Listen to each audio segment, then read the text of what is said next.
online webinar for,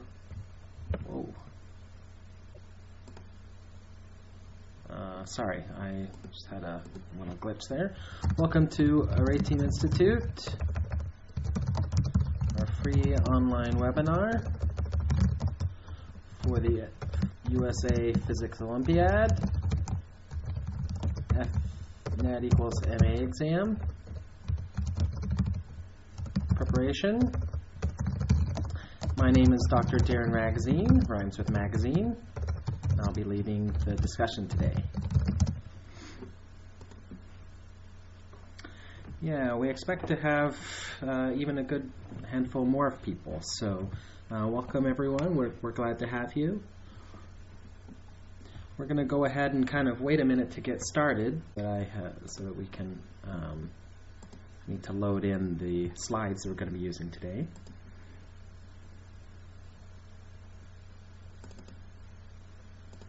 It'll take a minute.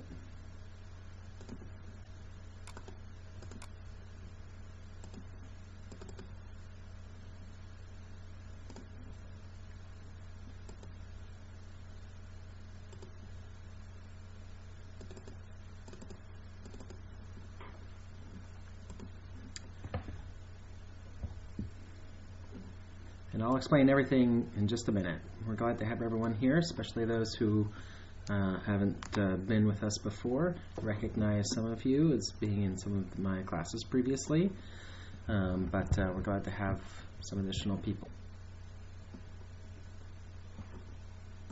Let me just get these slides loaded in. The slides include all the information on what we're doing and how everything works, and so we are looking forward to that. This is my name again is Dr. Darren Ragozzine, and this is a service of the Areteem Institute, and we want to help people to do better on the USA Physics Olympiad. And so as far as I'm aware, this is the first and only webinar that has ever been offered for preparation for the F equals MA exam. There aren't any other cases. It's actually really hard to find free resources online, and so we wanted to give this opportunity out to everybody to kind of see what we've got. We're going to be together for the next 2 hours, and I'm looking forward to working with you. So let me begin by saying how we interact in this medium. So this system that we're in here is called WizIQ, and it is used as a way for us to interact with each other. So the first thing I want to mention is that I can neither see nor hear you, even though I can turn on your audio and video. But right now everybody's audio and video is turned off. There are too many people for us to have everyone on video and audio at the same time. There's not enough bandwidth.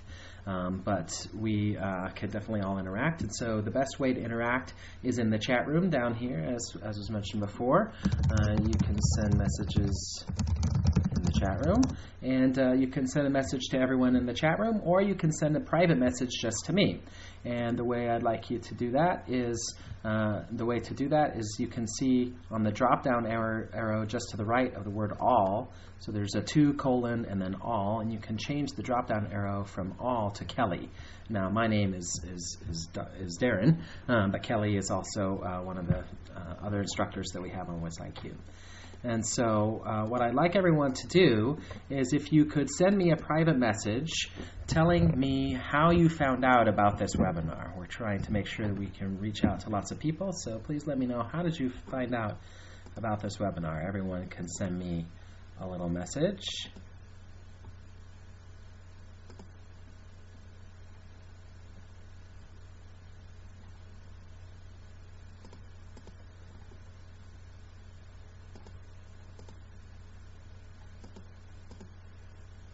Looks like some people found out through friends, some people found out from their teachers.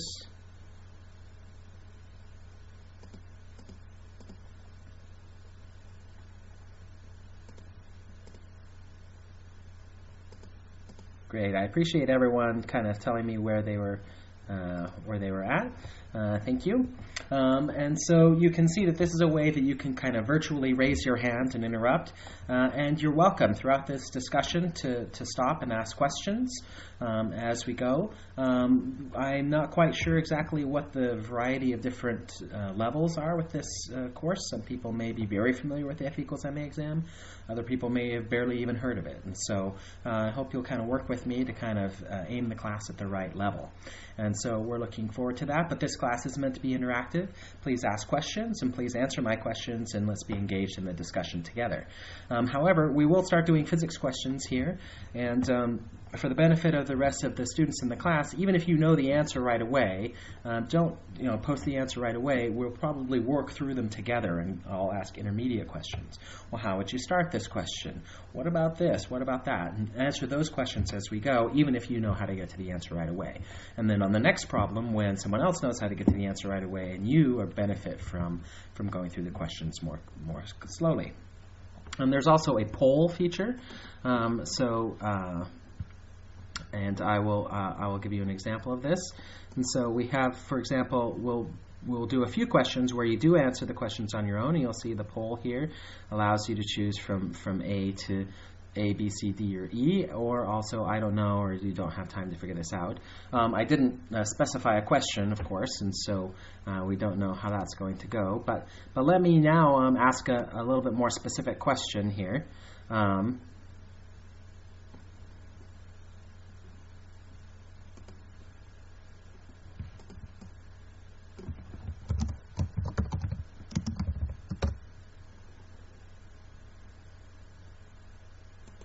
And my question is sort of just to kind of get a sense of what is your typical score when and so maybe you don't know very much about the F equals MA, that's fine, just choose the I don't know or I'm not sure.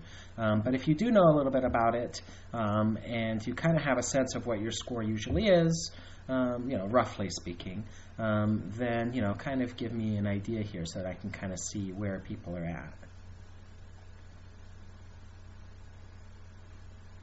All right, great, thank you. So there are a handful of people who aren't sure, probably because they don't have as much familiarity with the exam. And then the rest of the people score around 10 to 15. That's actually exactly what I wanted to have in this class. My goal for this webinar is to have people in this class and to teach it at about the level of those who are close to qualifying for the semifinal exam, and I'll explain that later. Close to that, and this webinar will help just lift them right over that barrier and get you into and doing well in the F equals MA exam. So very good, thank you very much. So are there any questions? Let's do this. If there are any questions on kind of how this classroom works and anything like that, go ahead and send me a private message with your questions. Okay, so one person has asked if they're able to work on the whiteboard. I can give you whiteboard access, but right now no one has whiteboard access. And we will be able to talk about that more later, and I'll give people opportunity to work on the whiteboard. Okay? The whiteboard, is what we call this screen here. So where my slides are, where my arrow is, we call that the whiteboard, as if we were in a regular classroom with a whiteboard. And right now, there's no one has whiteboard access, just me. Okay?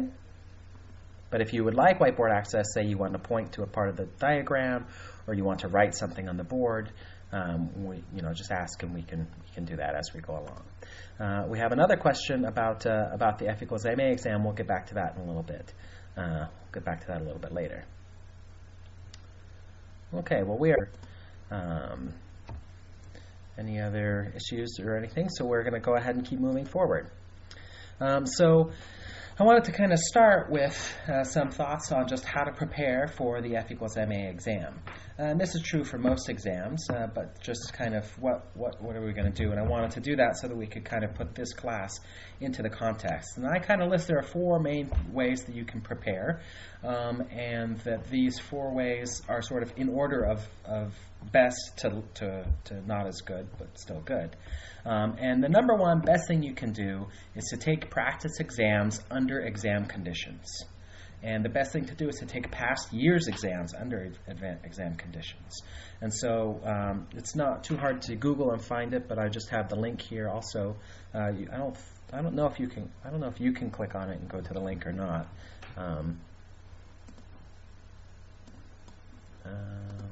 Let's see. Let me go ahead and put it in here. And the link changes every year. So this is this year's link. Oh, whoops, sorry, hold on.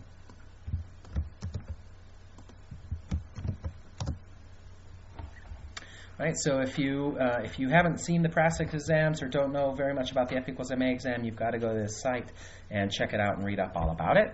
And so the best thing to do is to say take the exam from a couple years ago under exam conditions, with only the restrictions of the exam, and to do that. That's the best way to prepare for these exams. The next best thing is to work through problems like are on the exam, but maybe you aren't timing yourself, or maybe you allow yourself to occasionally look at your notes or things like that. And so, of course, past exams are also good for this purpose. You may not be able to take all of them under exam conditions. Another resource that I really like for this is a brand new book by David Moran called Problems and Solutions in Introductory Mechanics. If you Google this, you'll go to a web page that will have the first 4 chapters of this book for free, and chapter 1 especially is awesome. So I really enjoy that, and look forward to having you take a look at that, the Problems and Solutions in Introductory Mechanics. So we do have a couple of people who are just joining us. If you do have any questions or anything, you can remind everybody that you can send me a message by coming down to the chat room and changing the recipient from all to Kelly. And that will be able to send me a private message with any questions that you have as we go. Right now, we're just kind of introducing some things and getting some thoughts about how to prepare for the exam. So working through exam-like problems, that's a really good way of doing it, and there are many resources for that.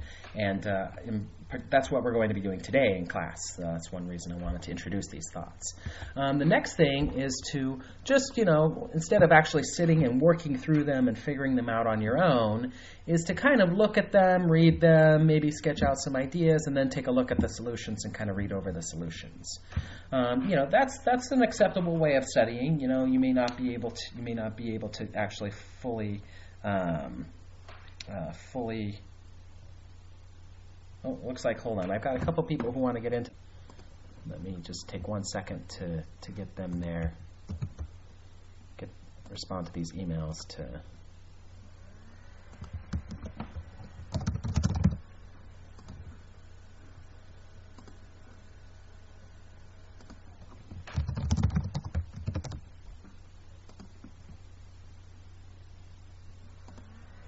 All right, so hopefully we can get a couple more people here. Now note that, however, that these, just kind of reading through solutions of problems is a nice way to learn some techniques, and it's not bad, but it's very inferior to working through the problems on your own. Okay, it's okay to kind of see what kinds of problems there are and to get a feel for things, but it is no substitute for sitting down and working through problems, spending the time to really do that. That's the best way to prepare for the F equals MA exam, is to work through exam problems. That's the best thing you can do. And we'll do that today in class. And of course, you also need to study physics and the formulas of physics generally, right? So of course, as you are working on competition problems, you may come across a concept that you're not familiar with. Maybe you don't know very much about buoyancy. And so you would then go back to a textbook, read over the material, and do that. But again, the key thing is the best way to learn about physics or math or many other things, you simply have to practice doing it. The best way to do better on the Physics Olympiad is to practice solving Physics Olympiad problems. And so we will be doing that in this webinar. We also have many other ways that you can do that. We offer online courses that are geared specifically towards doing this. And so the course that's most similar to the webinar today is called Physics Challenge 2A, the USA Physics Olympiad F=ma exam preparation. All of these courses that you see here are 10 weeks long, an hour and a half each time, and in the same kind of configuration that we have in this class. On WizIQ, we go over questions, we go over problems, we review when you have 15 hours to prepare for the F=ma exam instead of 2 hours, you could do a lot more, spend a lot more time working on problems and developing techniques and things like that we won't be able to get to today. And so I encourage you to consider that as a possibility. We also have a class that is for semifinal exam preparation. I'll talk about that, what that means a little bit later. We're planning on having a webinar for that as well. So keep that in mind. So we also have physics challenge courses that are aimed at giving you really strong reviews. For the AP Physics 1 and 2 classes and the AP Physics C courses as well. Swapnil has a good question about these courses. We go through these courses. We have 4 quarters. We're currently about 3 or 4 classes into the winter quarter. And you are still welcome to join the classes. All the classes, like this class, are recorded. So I actually should have been very clear about that. This class is being recorded, and because you're here and registered and you're in the class, you will be able to come back and watch this recording at any time. I suppose it will also be possible to make the slides available to you if you would like that. But generally speaking, you can always come back in. The same way that you came to this class to join the class, you can go to that very same. The recording isn't available usually for an hour or two until after the course ends, but you should be able to come back at any time and watch this recording. And we may be able to offer this recording in some other ways as well. So you're welcome to join the classes that are currently underway, including the Physics Challenge classes. So we are not offering any of the AP Physics Review classes right now. We think that people will be interested in taking those starting in our spring semester, starting in March, so that by the time those courses conclude in May, will be right before they take the exams, for example. And I just wanted to mention a lot of people are interested in not just in physics courses and physics competitions, but also in physics research. And we discuss research opportunities, how to find research, how to do research, and things like that somewhat in these physics challenge classes. But we also have a course on programming, which is usually the number one thing. So I guess I should have started by introducing myself a little bit more fully. Again, I'm Dr. Darren Ragozzine. I am a professor at Florida Institute of Technology, and I study planets orbiting other stars. And I have many students working with me, including high school students. And but the number one thing that I need before I can work with a student is they need to be able to program, and not just sort of general computer programming, but a specific kind of computer programming I call scientific computing. Everybody calls scientific computing. And so we have a course for that is actually a really nice course. We also have private tutoring, small groups, and many other courses and things like that. The programming for scientific computing class is based in a new language called Julia. It's very similar to MATLAB. It's really cool. So we've got these courses here, and if you're interested in any of these courses, you can email info@areteem.org or any other people involved to kind of see what we've got going here. So we think that these are some really valuable resources. All right, I'm going to talk more about what the F=ma exam is and all that information, but I'm getting tired of talking about non-physics, and so I want to go straight into physics. And so we'll come back to questions like, are calculators available? What's the F=ma exam cutoff score? We'll come back to that. I got to do some physics. I can't wait that long.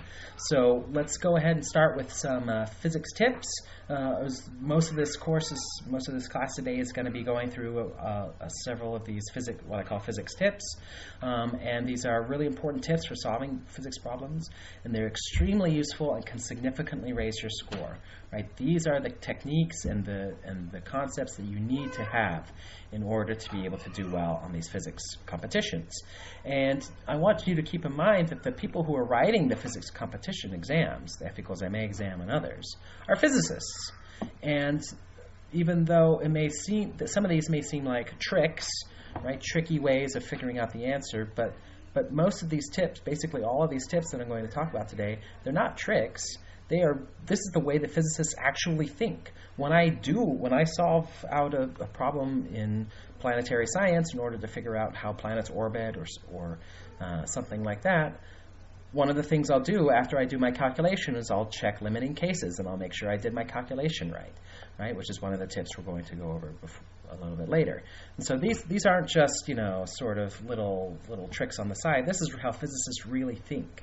And in fact, sometimes the exam, in fact, often the exam contains questions that can only be solved if you know how to exercise these tips. And we'll look at some examples of those today.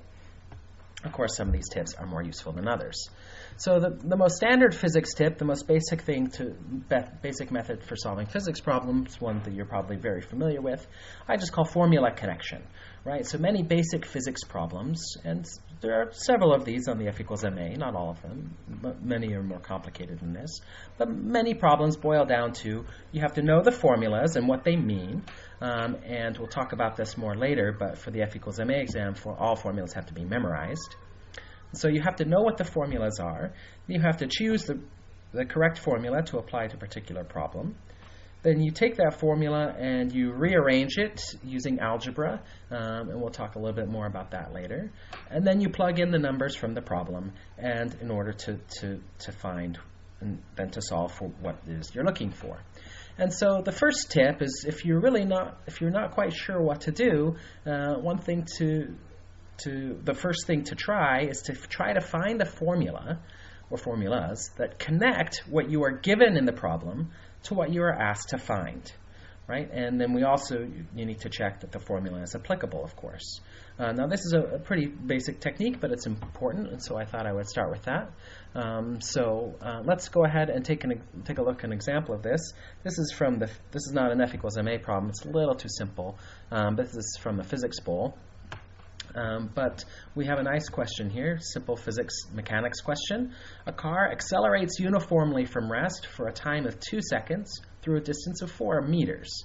What was the acceleration of the car? Okay, so I propose that this is a problem that can be solved using the formula connection, meaning you need to connect what you want to know to what it is that you do know. So, Physics Bowl has 40 questions. We can talk about that later. So go ahead, everybody, and type into the chat room the formula that you think is needed to solve this problem.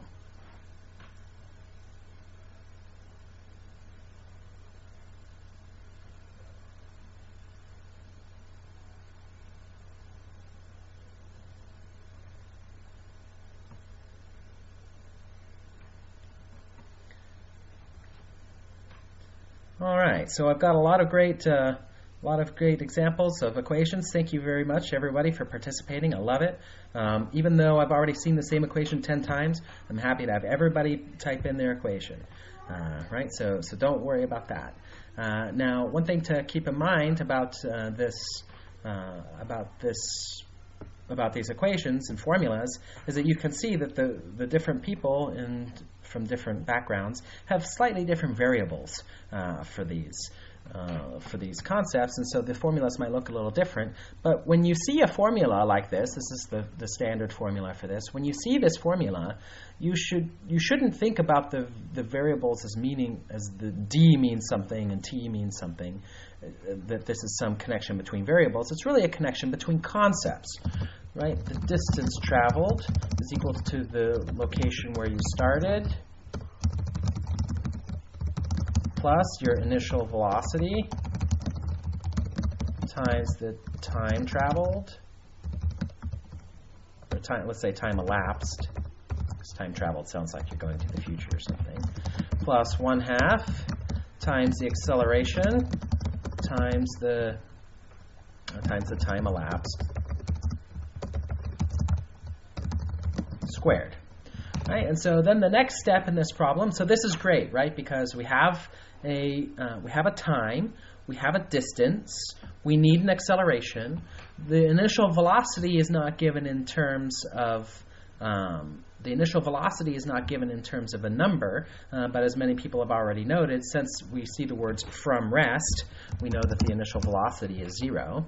And the distance traveled, well, okay, so I guess it's true. I agree with Akshaj. I'm a little bit not specific here, but the location after time elapsed is where you started, plus the initial velocity times how much time has elapsed, plus 1/2 times the acceleration times the time elapsed squared. We can see here that v naught is equal to 0. The d minus d naught, which is also known as the displacement. We are given that the displacement was 4 meters. Sorry, the v naught is 0 meters per second. And we're given that the time is 2 seconds, and we need the acceleration. And so this is perfect, right? This is in a formula. It has 4 different variables, d, d naught, v naught, and t, and a, well, 5 variables, I guess. And we know if you combine d and d naught, then it has sort of 4 variables: displacement, velocity, time, and acceleration. We know 3 of them, and we need to know the 4th one. Perfect, right? So this is a great example of formula connection. So the best way to solve this problem is to rearrange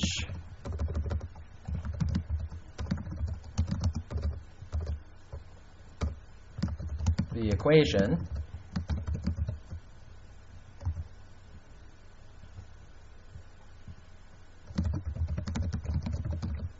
to solve for the variable that you need. As people have pointed out, you could go ahead and define d naught equal to 0 and v naught equals to 0, in which case you just have that a is equal to d divided by 1/2 times t squared, or that would be 2d over t squared. And then the next step is to plug in the values. Okay, so let's go ahead and do a poll.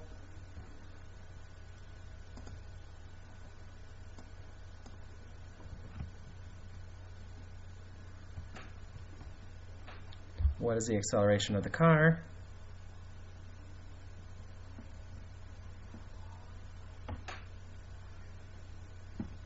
And everybody agrees. You plug in d equals to 4 and t is equal to 2, and you can find very quickly that the acceleration must be 2 times 4 meters divided by 2 seconds squared, 2 seconds quantity squared. It gives you 8 over 4 meters per second squared, or 2 meters per second squared. Very good. So it's a very standard, very basic formula connection problem. All right, let's do another one. This is from an F equals MA exam. I will be pulling in some questions from the F equals MA exam. Almost all these questions will be from the 2008 F equals MA exam. So I'm trying not, because I don't remember I mentioned before, I want you to be able to do these exams under real test conditions, meaning you haven't seen the problems before. But I will be pulling in some of the older exam questions. All right, a bird is flying in a straight line at 10 meters per second and uniformly increases its speed to 15 meters per second while covering a distance of 25 meters. What is the magnitude of the acceleration of the bird? Okay, I propose again that this is a nice formula connection problem. And what is the formula?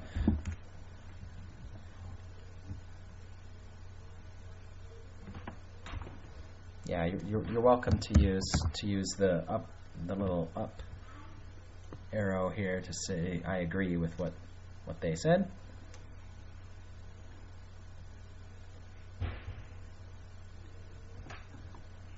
Great, and we can see that there are a variety of ways of writing this, but all of them come down to the same thing. The final velocity squared is equal to the initial velocity squared plus 2 times the acceleration times the displacement. And so, again, sometimes I get the same thing again. So again, we want to solve for a, because we want to solve for the acceleration of the bird. And we can see that a is equal to the velocity squared minus the initial velocity squared divided by 2 times the displacement. So just to kind of, for people who aren't familiar with it, this little upward arrow here, or a caret, means that this should be read as v squared, or v to the second power. It's a little, it's not impossible for me to write it in here, but it's just slower. Certainly not. We will be covering way more than kinematics. Kinematics are just great examples of this very first and easiest physics tip, but we'll be doing many more complicated problems. Don't worry. We're just kind of easing into things here. And also, the caret means that the next number is an exponent, and the underscore means that the next number is a subscript. So this v underscore 0 up caret 2 is the same as this. It's exactly the same as this. And delta is this triangle is the Greek letter delta. All right, so pretty straightforward problem. We'll go ahead and do a poll. What's the answer to this problem?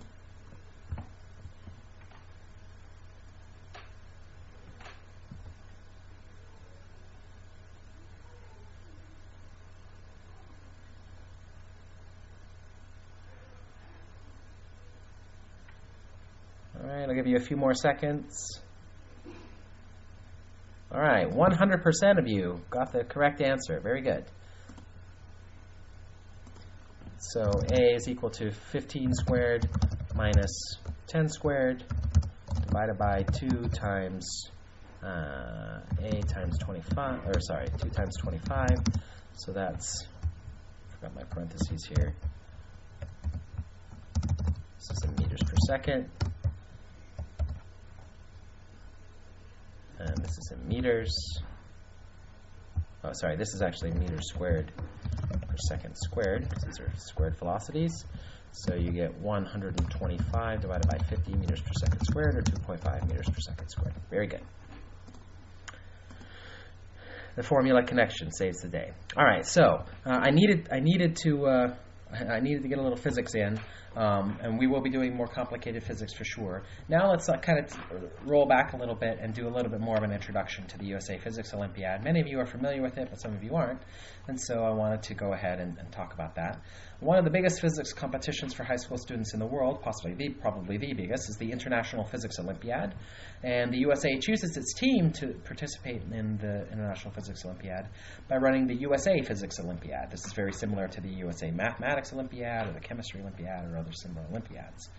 There are other nationwide tests. I mentioned the Physics Bowl earlier, but this is sort of the biggest one. There are 2 tests that are administered as part of the Physics Olympiad. The first one is this F equals MA, or the F equals MA, or sometimes known as the preliminary exam or the screening exam. That's the one we're studying today. There's 25 multiple choice questions on mechanics.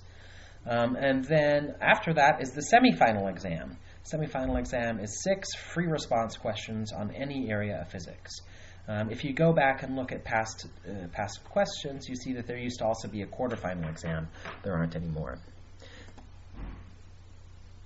So let's kind of jump into the F equals MA exam. What is it like? The F equals MA exam is 25 multiple choice questions. There are 5 choices, as you've seen. The questions are all on mechanics only, although there is occasionally some fluid mechanics. Just a couple questions on fluid mechanics. You have 75 minutes, which means that you get 3 minutes per question. Now, you may have been looking at those previous questions and saying, well, that's not so bad, but those are some of the easier questions.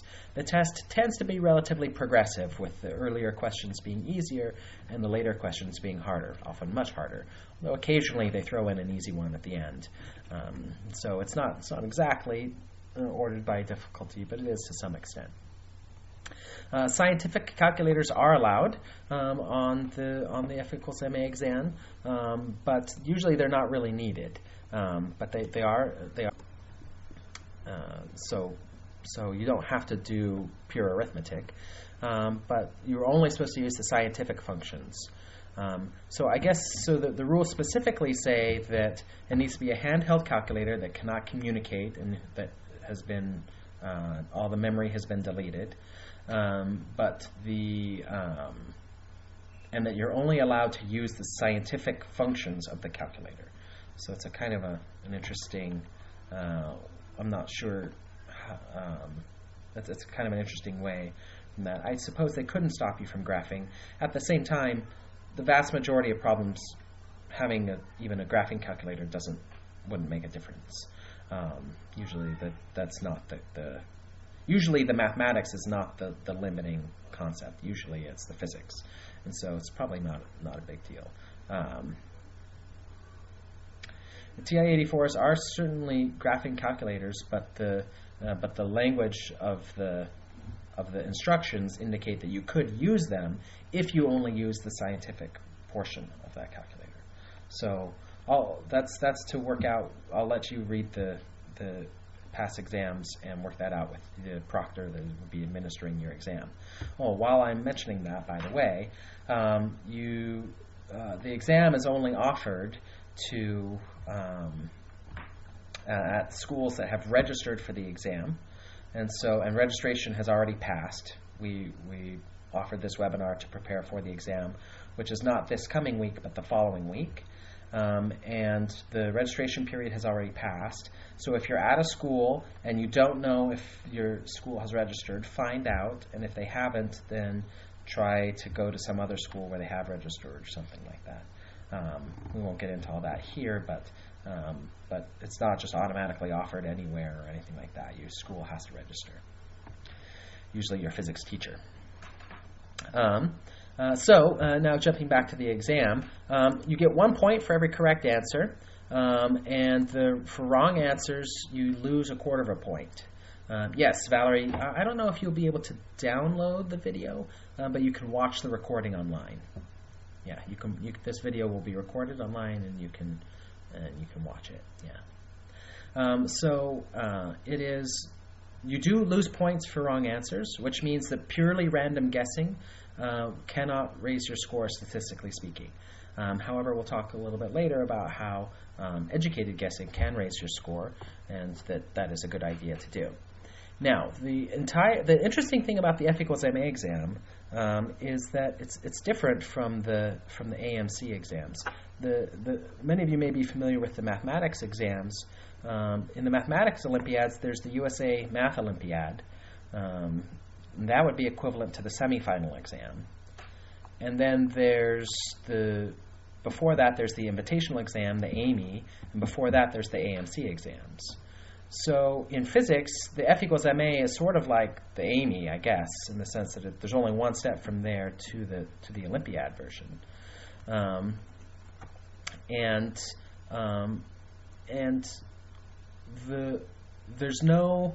There's no special recognition between the person who gets a 25 on the F equals MA exam and a person who gets a 12.5 but still qualifies for the semifinal exam. So, in my opinion, your singular goal, there's no cumulative aspect to it. I suppose it's possible, although I don't know, it's possible that so the next step after the semifinal exam is that they choose 20 of the best scorers in the country to go and take part of the USA Physics team and go and from those 20, I think 4 or 5 are selected to go to the international competition. And so I suppose it's possible that as they were choosing those 20 people that they would look at the F equals MA scores. But basically speaking, you either qualify or you don't. That's the vast majority of the F equals MA exam. And so if I were you, I would not aim to get a 25 on the F equals MA exam. I would aim to get a solid 20, or however high you could get. So note that the score needed to qualify for the semifinal exam varies quite a bit from year to year. And it's because they basically choose something like the top 400 students in the nation. And it is very clear that the exams are getting harder and that the qualifying score is also getting harder. Okay? Points are not deducted for omitted questions. Blank questions get 0 points. Okay, so it is getting harder and harder to qualify, and the exams are also getting harder. And so actually, despite the fact that it's getting harder to qualify, the most recent few years, the qualifying score has been something like 12 or 13. But that's not because the exam's getting easier. It's because it's getting much harder, and the student base is getting better. So it's competitive. It's difficult to qualify for the semifinal exam. Only 400 students in the nation. That's a pretty heavy load. Okay. So, but the scores typically the cutoff score tends to be somewhere between 12, and the highest it's ever been is 18. Usually it's going to be between 12 and 15. Okay, so that's the end of what I have. That's sort of on purely kind of describing the exam and explaining what we're doing here and things like that. So all the rest of my planned material is all pure physics. So are there any other questions before we go on things that have to do with the exam, how it's administered, things like that? We are going to talk about some more of the strategies that we're going to apply to the exams. But just sort of basic questions about how the exams work, things like that. Now is a good time to ask. Let's see. I think so some people who have taken it before will have to chime in. My impression is that like many of these other competitions, it's not too hard to see what grade you got afterwards. The solutions aren't available for a couple weeks. So it's not too hard to see what score you got, but to find out whether or not you qualified takes usually a little longer. The semifinal exam is administered in March, and usually you find out whether you're going to take it something like mid-February. Answers are eventually posted. I don't know what the time frame is on that. It varies from year to year. And one actually really kind of surprising thing, but something I'm actually working with the people who administer the exam, the American Association of Physics Teachers. One thing that you will find is that if you go to the past exams don't have solutions, they have answers.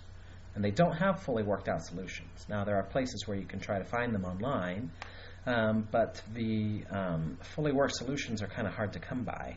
And so I'm trying to work with them to get them to release those full solutions. But that is one thing that makes it much more difficult to study. So Valerie asks, how much is it possible to improve in a week? I think you could probably raise your score by a couple points. It depends on sort of how much preparation you had done before. If you had kind of just taken a high school physics class and we're now going to try to jump into this, and you didn't have this webinar before, so if everything you learn in this webinar is new and you hadn't thought of it that way before and you're able to learn it and apply it, you could probably raise your score by 4 or 5 points. Most of the things you'll see today are things that you've either thought about or used before, and maybe you aren't able to, maybe you haven't seen them quite presented in this way, in such a focused way towards the exam, but still. So I think, with serious study and practice, you can get a couple points bump, maybe as much as 5, depending on your background. Okay, good questions. If you do have any other questions, you're welcome to send me a private message. To do that, remember you click on the drop-down box next to all in the chat room and change the recipient of the chat from all to Kelly, and that's able to send me a private message, and I can respond to it either via text by chatting with you, or if it's a good question for the class, I'll mention it to the class. All right. Great. Let's do some more physics. So one thing that's key for the F equals MA exam is that you have to memorize the formulas. And so you may have taken courses where you didn't have to memorize the formulas, and so now it's time to do that. I will note, by the way, that the other place where you need to have formulas memorized is on the AP physics exams. And so memorizing the formulas is really important. Probably not just for the F equals MA exam, but for also a few other physics tests. And so memorizing formulas is good. So the first step is to kind of choose the right formulas to memorize. Now there's a whole range of things about this. In terms of the formulas that are on the AP exam, I know they've recently changed things, so I'd have to go and double check. But usually I believe it's just the free response section where you get the formulas, but on the multiple choice section you don't. But I know they have been changing things, so I may be out of date on that. But certainly for the F equals MA exam, no formulas. And the first step is to choose the right formulas to memorize. There's a trade-off, right? You can memorize every little possible formula and end up with a list of, over 100, where most of those are pretty closely related, but you want to memorize all of them. Or you could go the other way, and you can memorize just a handful of key equations, maybe 10 key equations, and then every time you need a new equation, rederive what the equations are. That's probably not right either. Probably the right balance is something like 30 to 40 formulas that you would want to memorize for the physics exam. Which formulas will depend on you and your background a little bit. A good place to start, actually, if you have no idea where to start, what Swapnil mentioned is that the AP Physics exam, the free response section, has a nice formula sheet. That's a pretty good place to start. And when you do memorize formulas, again, you're not just memorizing the letters, you're memorizing the concepts. You need to know what all the variables stand for. And that's what the formula is really about. The formula is not about letters, it's about what the variables stand for. And it's good to go through the derivation and see what it is. But the best way to learn and memorize the formulas,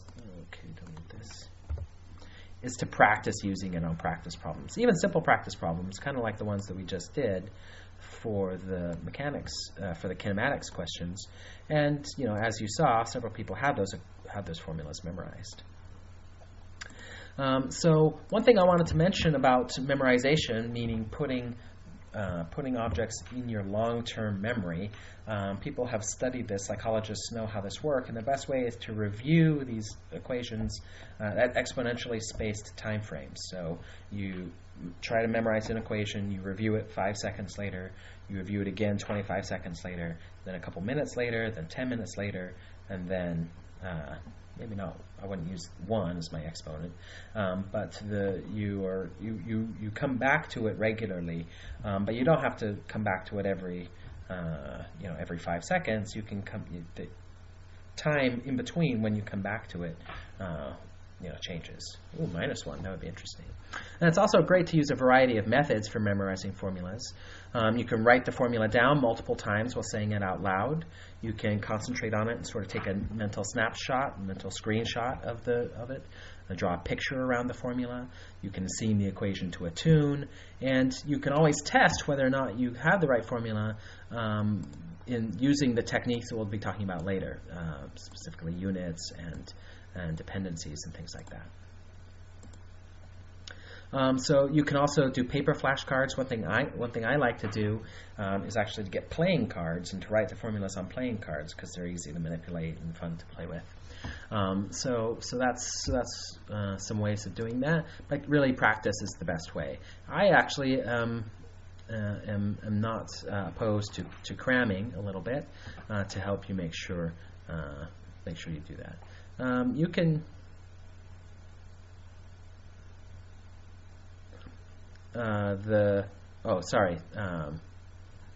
well, it's either you either call it equilog or exponential, depending on. Anyway, we won't get into that. It's exponential. You saw what it was. And I've asked people before, and I've kind of incorporated all these concepts. But is there anything that I didn't mention, a way that works for you to memorize that you want to share with the rest of the class? What do you think? Any thoughts on memorizing formulas?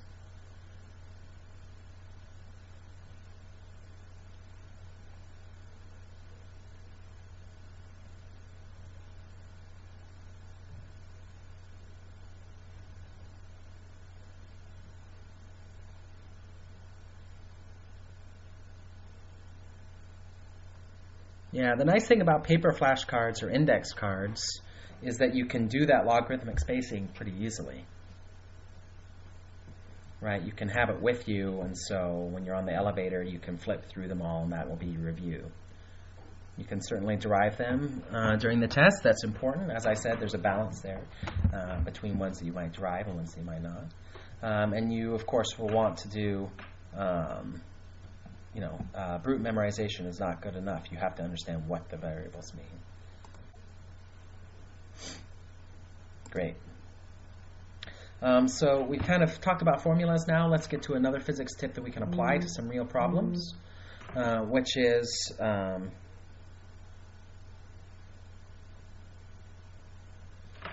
sorry, I got another email asking for help on this.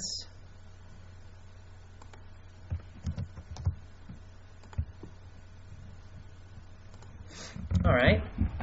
So dimensional analysis and units is critical in solving physics problems, and really important for all physics, but is also very useful in the F equals MA exam. And this is helpful in a large number of questions.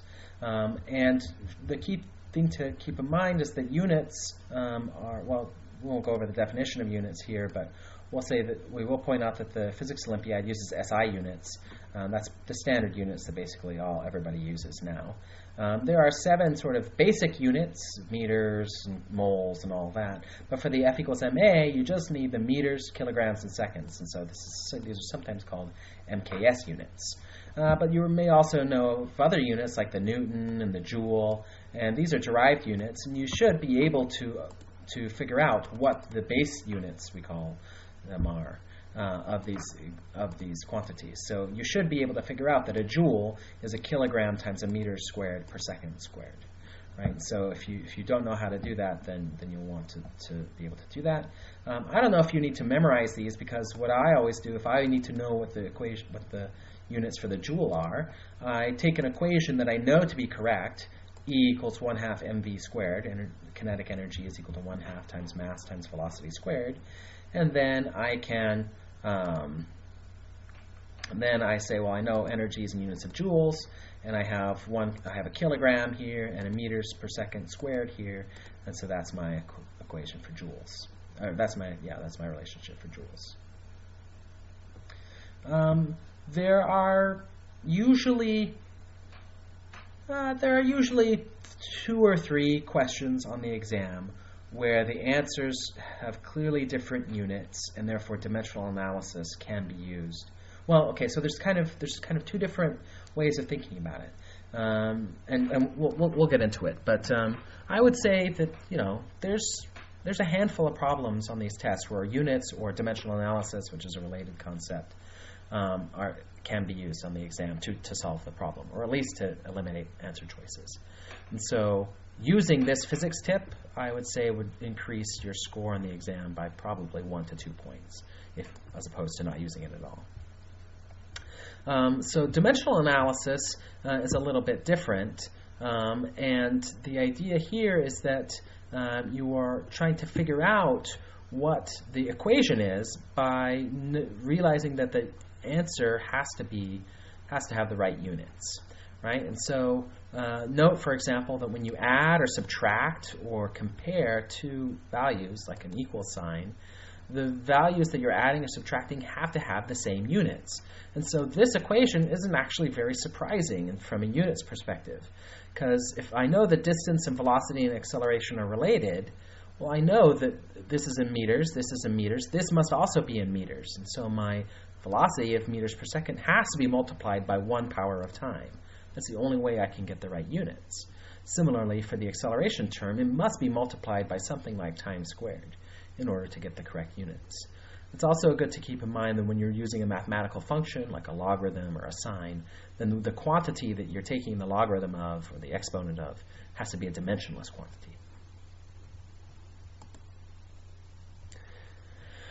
So, for example, you can use dimensional analysis to help you to remember formulas. So let's say, you need to know the equation for impulse, right? I don't remember what impulse is, but something about force. The question gives you a force, a length of time, something about momentum.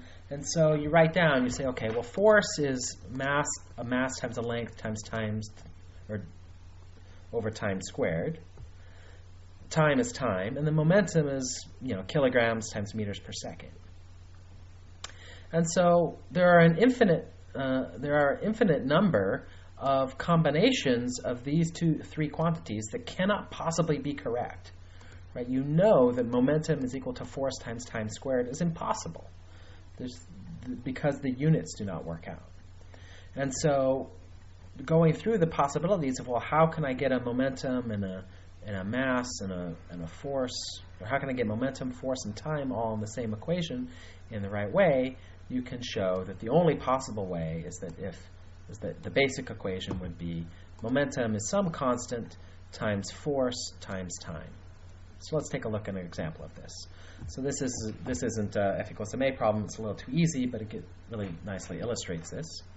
A force acting on an object varies as a function of time according to the equation F is equal to kt squared, where k is a constant. If the object had initial momentum of 0 at time t equals 0, what is the momentum of the object at time t? Okay, so k is a constant, so it doesn't have any units, right?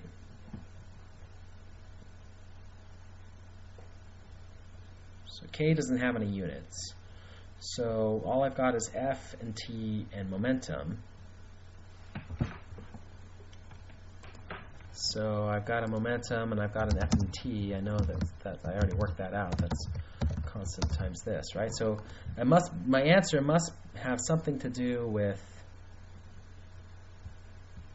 this, right? Okay, I'm trying to trick you now. Okay, just because I say something doesn't mean it's correct. You need to be listening critically, making sure I'm not tricking you. I was trying to trick you. Darshan saw through my trickery. K is a constant, but constants are not unitless. Right? You can look at this equation and say there's no way this equation can work unless k has units. What are the units of k?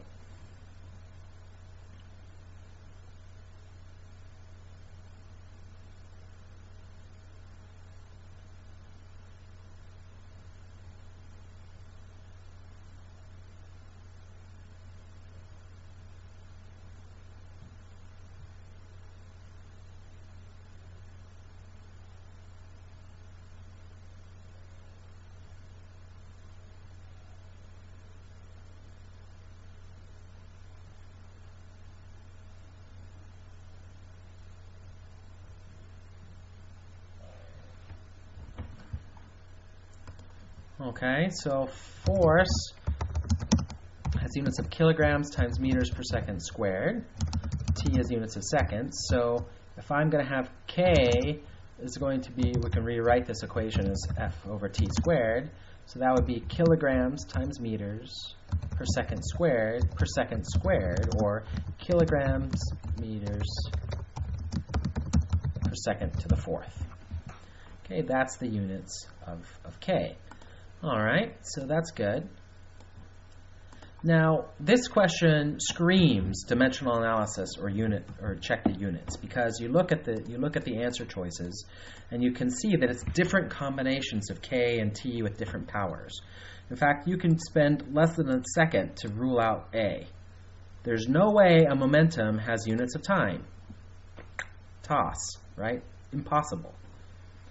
And you can also, either you can figure out the units of K and figure out that you're going to need K to be multiplied by a T squared, or you can do the derivation we saw earlier, where momentum is a constant times force times time, and then you can see that we would then have, if we plugged in this force into here, we would see that we would have to have K times T squared. But the point is that just by doing a quick unit analysis, you can eliminate 3 of the answers without doing any physics. You don't have to, well, I mean, you have to know a little physics, but you don't have to really do any physics here to make sure you get the right answer. Well, to eliminate answers. Sorry, and let me take a step back. That is physics. Knowing that the units are wrong is physics. That's what physicists do. I do this all the time in my regular, everyday physics research calculations. I make sure the units are right. Okay, so this is real physics, and this is a key tip. Now, which one of these it is, as is pointed out, you do need to then know what the equation is, the relevant equation. And in this case, you need to know that the momentum is the integral of f dt. This is a good time to mention that the F equals MA exam does not require calculus. So this is not a question that would be on the F equals MA exam, because this question more or less requires calculus. There are occasionally, I have seen a couple of F equals MA questions where basically you needed calculus. But, you know, the vast majority of them don't need calculus. Let me take another step back here to point out that, does that mean you should learn calculus for the F equals MA exam because one of the questions might have calculus? The answer is no. Why? Why is the answer no? One of the questions might have calculus, so should we learn calculus? Why not?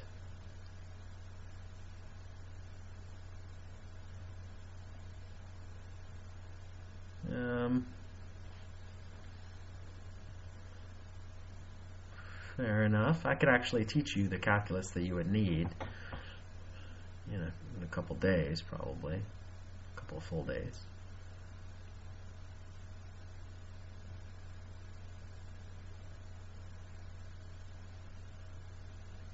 All right, I like Neva's answer. Is it worth it for just one question? I propose that the answer is no. It is not worth it for one question. Why?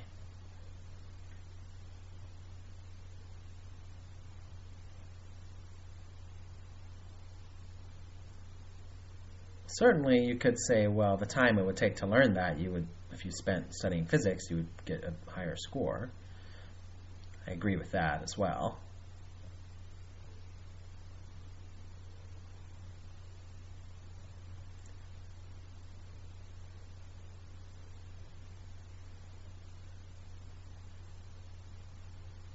All right, I see a lot of people are thinking about this.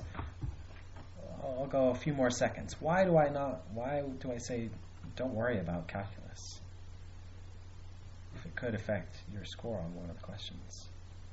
Well, you only have a week, that's true. Dimensional analysis will help, but in this problem, dimensional analysis is only able to reduce it down to these two, and without calculus, it can't do it. Yeah, Cynthia hit what I'm worried. Cynthia hit what I'm thinking. Your goal is not a perfect score. You do not have a goal of getting a perfect score on the exam. Your goal is to get a high enough score to qualify. Right? So if your goal is not to get a perfect score, but if your goal is to get 20 out of 25, that really changes how you approach the exam. And we'll talk about that a little bit later. But it means, for example, that maybe there will be a fluid mechanics thing and I need to go and spend a day to memorize the Bernoulli equation. Well, probably not, right? Because if there's only one question on it where it's going to be useful, then hey, let's not worry about it. Now, you could say the same thing for these physics tips, and that's true. But however, these physics tips we're able to learn and hopefully apply within a relatively short amount of time.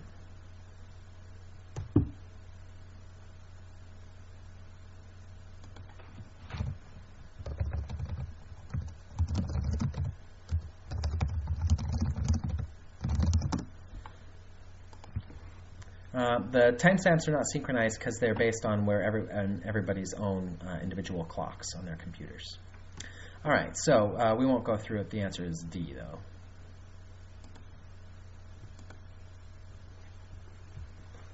All right, now here's a case where it may not look at first like a units question, and indeed it's not a units question.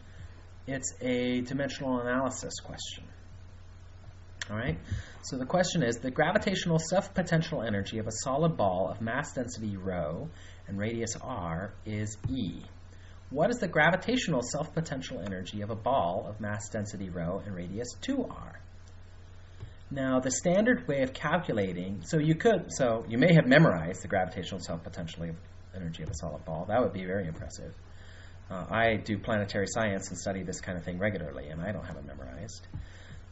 You could say, well, I could derive it, but you pretty quickly would realize that in order to derive it, you would need calculus. Maybe that's not a bad idea, but I propose that you can do this question without calculus at all if you use dimensional analysis. And in fact, not only do I propose that there's a sort of this secret shortcut, it's not a secret shortcut. The writers of this exam question, I promise, wanted you to solve it the way I'm about to show you, using dimensional analysis. That is why they wanted you to, that's how they wanted to do it. So first, for those who aren't familiar, let me define the gravitational self-potential energy. Means the potential energy required to assemble this ball, because of the gravity of itself.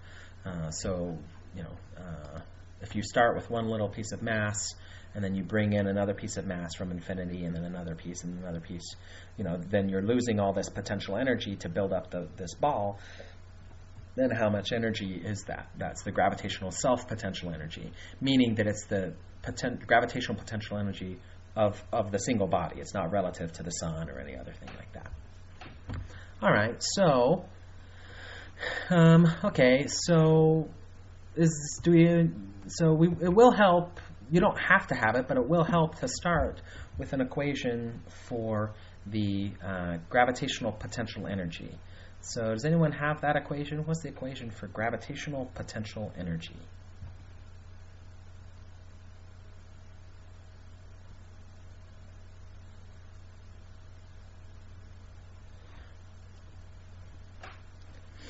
Okay, so I have a lot of different equations. I agree. Some of them are just notation, but I definitely have two different equations. I have some people with mgh and some people with gmm over r. Which of these is correct? That's a bad way of saying this question. They're both correct, right? These are both correct equations. Oh, and there's a minus sign. Forgot about the minus sign. Both of these equations are correct, but which one is applicable to this problem?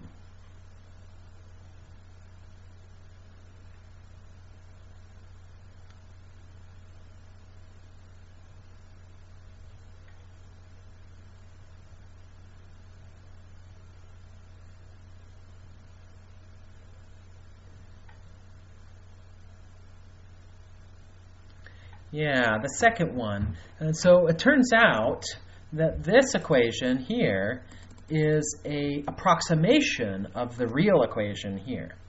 This comes back to what I talked about when you're memorizing formulas. It's actually kind of funny in a way. Even F equals ma, the name of the exam, is not exactly right. Technically, the real equation is not F equals ma at all. The real equation is that the force is equal to the rate of change of momentum. And F equals ma is an approximation of this equation when the mass is constant. So anyway, you do have to be careful about that. And a lot of times you don't know that unless you're reading a more advanced textbook or something like that. A nice again, I'll put in another plug for David Morin's book because it goes through some of these more advanced ways of approaching these basic physics concepts. All right, so it is indeed U is equal to minus gmm over r. It turns out, even with dimensional analysis, you wouldn't even need to have known this equation. You would have needed to realize that you had an energy, U, which is in joules, that you had a mass, which is in kilograms, a radius, which is in meters, and that probably the gravitational constant G was going to come in somewhere.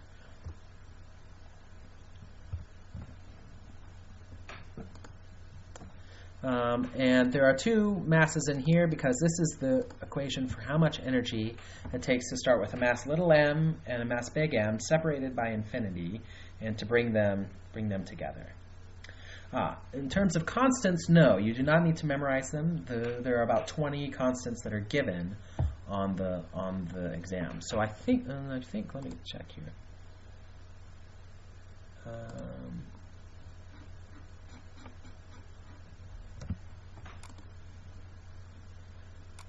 Let me just...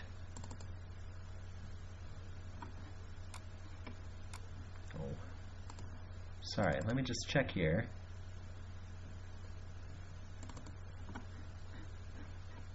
Wait, where are the constants? Oh, no, I'm sorry. I'm thinking of the semifinal exam. Semifinal exam has the constants, but the F equals ma exam doesn't. Okay, sorry, so no constants. Okay. So it turns out you can integrate this and come up with the equation that Swampmill has, but I propose we don't need to do that.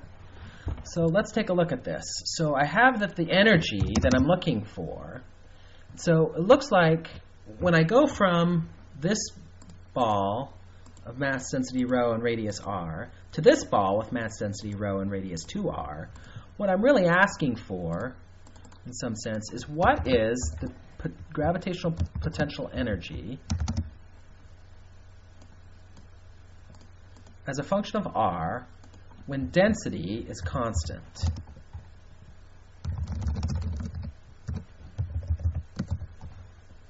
In other words, I'm really asking, and look at the answer choices here. I increased the size of the planet by a factor of 2, and the energy either went up by a factor of 2, 4, 8, 16, or 32.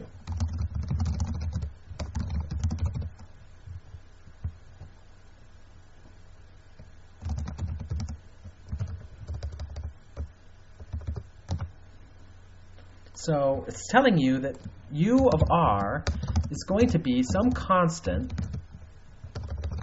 times r to the xth power, right? And so if r, so some constant times r to the xth power, and you're trying to find x. That's what this equation is telling you. So let's take a look. I'm not even sure if this equation is correct for gravitational self-potential energy. This is just the gravitational energy equation. But, let's take a look. U of r's, but because of dimensional analysis, I can kind of be really loose and say, well, and technically this little r is not big R, right? But it's kind of like gm squared over r. And instead of kind of like, I'm going to say it's proportional to, or at least has the same units of that. Now, if and people are pointing out that if density is constant and radius doubles, then mass goes up by a factor of 2 cubed, which is 8. Why is that? Well, because density is mass over volume, or is proportional to mass over radius cubed. So the way a physicist would solve this problem is the following. They would say density is proportional to mass r cubed, and this is constant. And so they would then rearrange this equation to get that the mass, in this case where it's constant, is proportional. Sorry, my mouse is not working very good right now. My handwriting is usually better than this. Mass is proportional to r cubed.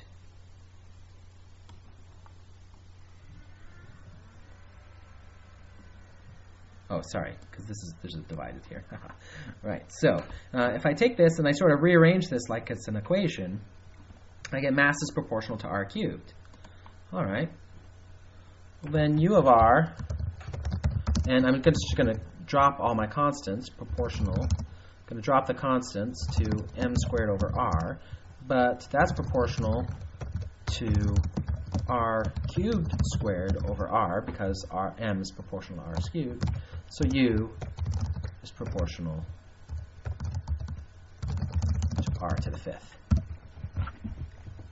Therefore, if you double the radius, you increase the gravitational self-potential energy by a factor of 2 to the 5th.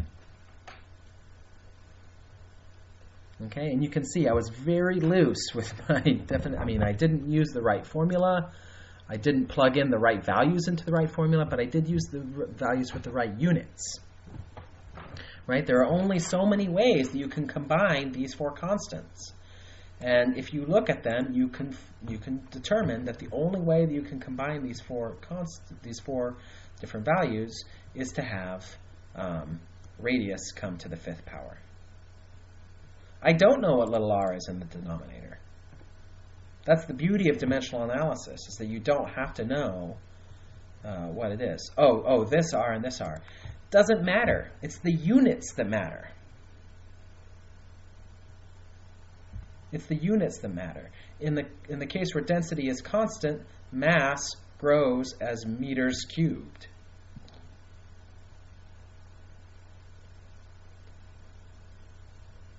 And so it's okay. Yeah, it's kind of a funny way of approaching this problem, and this is only useful in a certain subset of problems. It's not like every problem can be solved this way, but this is the way that a physicist would answer this question. When I saw this question, I didn't try to integrate this equation. I didn't try to remember, although somewhere back there I probably could have remembered the equation for the gravitational self-potential energy. Instead, I went straight to this solution. And you could do it this way too. You could say, all right, if the radius doubles and the density is constant, then the mass increases by a factor of 8. So if mass increases by a factor of 8, I have two masses in here. They both have to, I'm not saying that they have to be the same, but they have to have the same units, and there's no other quantity in the problem that I can put in. So I take 8, I need an 8 here and an 8 here, and then I divide by 2, and then I get my 32. Okay, let's go ahead and move on here. Yes, R is also doubled. That's why you have 8 times 8 divided by 2 to get the 32. All right, so let's go ahead and move on. If you have any other questions on this, you can send me a private message. That would be great. I go through this derivation in a different way as well. Okay, all of a sudden my slides aren't working. So it turns out, I'll just explain what's going on down here in this other stuff that we're not going to spend some time on. It turns out you can even do this whole problem even if you couldn't remember this equation and you just I have an energy M, R, and G, and you get that you can find that the energy must be proportional to the length to the fifth. And where are my other slides?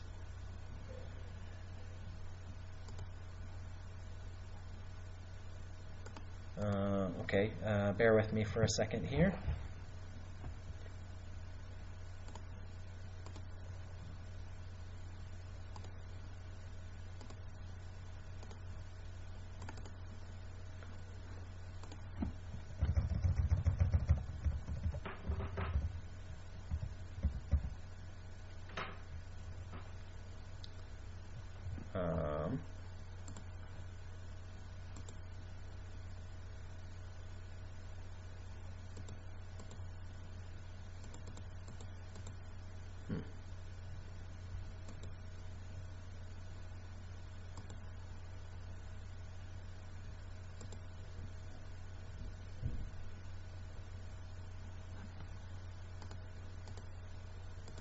Okay, hold on.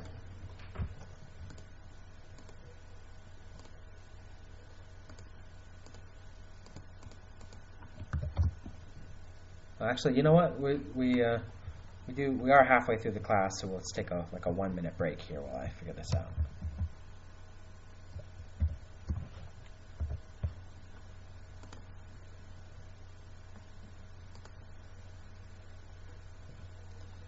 So I've never done a 2-hour class before, so I had a lot more slides than I've ever done. Doesn't seem to have worked very well. So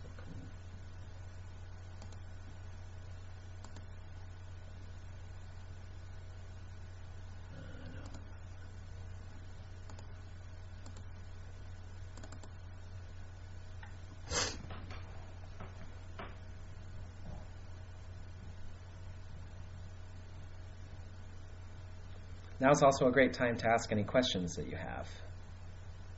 Anybody have any questions you want to chat about? Remember, you can send me a private message with a question in the chat room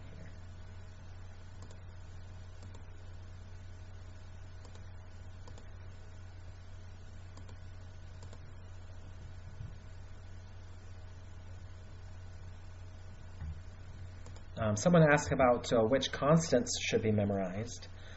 Constants usually don't need to be memorized, but you'll find as you do problems that you will tend to memorize some of them. So I don't know if I would memorize any necessarily, but yeah, usually depending on what exam you're taking, they're given. But you will find that you tend to memorize some. So I don't know if you need to actively memorize anything. I never did. There are a few really fundamental constants. The gravitational constants, one of them, speed of light, things like that. I guess wouldn't be bad to know what those were, even though you could usually look them up.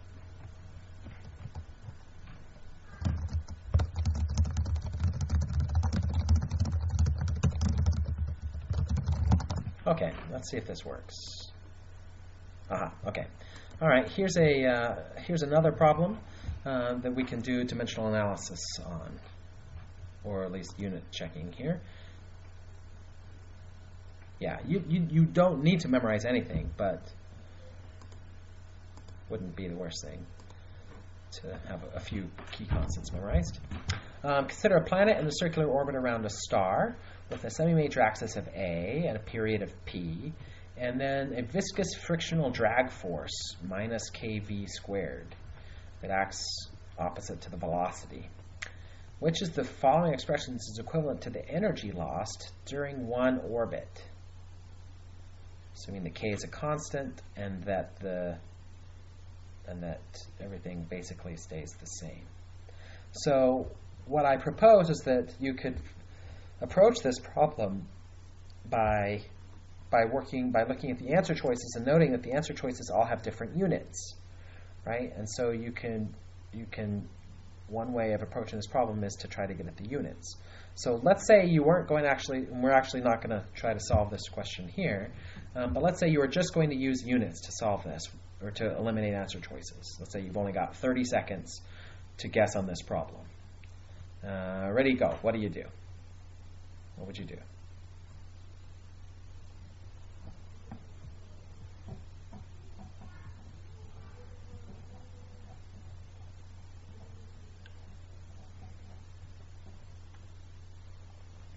All right, the answers have to be in units of energy.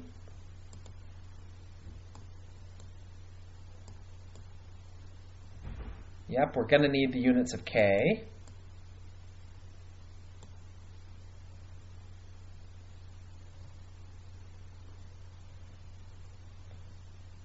All right.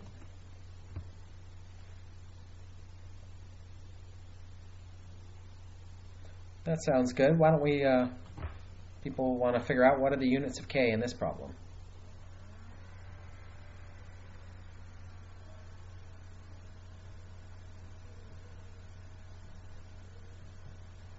All right, kilograms per meters. So J, or energy, is kilograms meters per second squared, meter squared. Yeah, kilograms meter squared per second squared. K is kilograms per meters. And so just multiplying by A, meters, is not enough. Right, so answer choice, this is A and B are out. And then we can see here that the only difference between these is whether we have A squared or A cubed. So it looks like we'll need an A cubed and a P squared.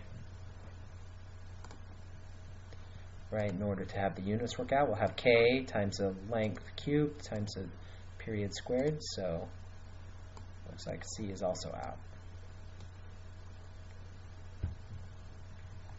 And then you're able to get to D and E pretty quickly. Which of D and E would you guess?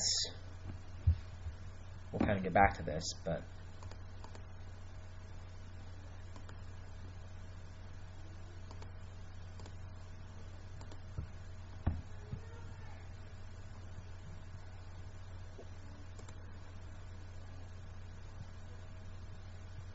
yeah, I would guess D too, for the sole reason that out of the answer choices, 3 of them have 2 pi's and only 2 of them have 8 pi cubes. So I'd guess D. Now, on some exams, doing stuff like that, like seeing like which answer choice has the most in common with other answer choices. On some exams, you can use that and get a pretty high score. On the F equals MA exam, yeah, occasionally things like guessing near the middle or guessing things that have in common with other choices, occasionally that works out. But, you know, a lot of times it doesn't work very well. Turns out, well, this is actually a question that I wrote, so it's not exactly an F equals MA question, but still, the answer to this question is indeed, let's see. Actually, the answer to this question is E. So, there you go. All right, good. All right, so I'd like to move on to the next physics tip. This is a huge one, a very, very valuable one. And that is testing special values or limiting values or extreme values. There are lots of different ways of referring to this. This is a really valuable physics problem solving tool. And again, it's one that I use as a physicist regularly. And it is something that some F equals MA questions are testing this particular tip specifically. That is what they are doing, is testing for this, that you understand how to do this and what it means. So it's helpful, and it can be helpful in a large number of questions.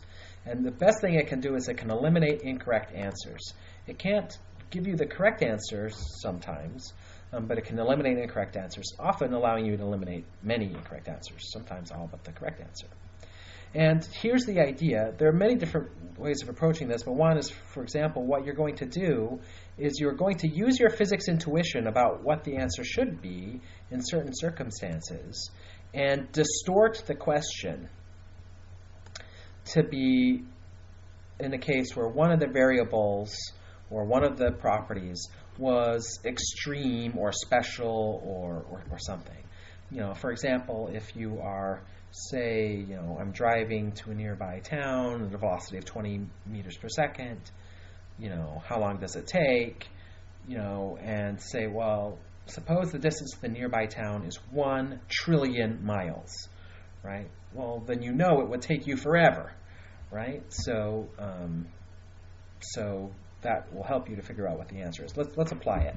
There are certain values that are common to test: 0, 1, infinity, and other things. We'll get some examples of this here. So, a little bit more on this. Use your physics intuition. You can do this even for terms that aren't variables, even for things that aren't given to you as numbers in the problem. You can still vary to the extremes. And sometimes, as is mentioned here, it's not just the huge and tiny. Sometimes 0 or 1 or other things like that will help you. And you want to use the answer choices to help you to decide which extreme values to test. Now, this only works if your physics intuition is accurate, so you do have to be careful. So here's a great example of a problem. I love this problem because it's a question that you can answer like that with these physics tips. And in fact, I believe the test writers had that in mind. A point object of mass m hangs from a ceiling of a car from a massless string of length L. It is observed to make an angle theta from the vertical as the car accelerates uniformly from rest. Right? So this is you've got your little dice hanging from the rear view mirror. Yeah.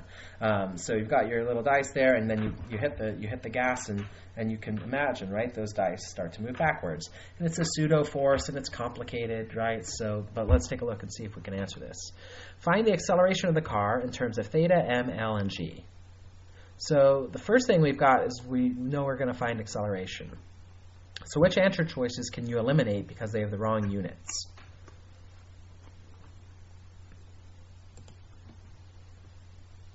There ain't no acceleration. That's a force.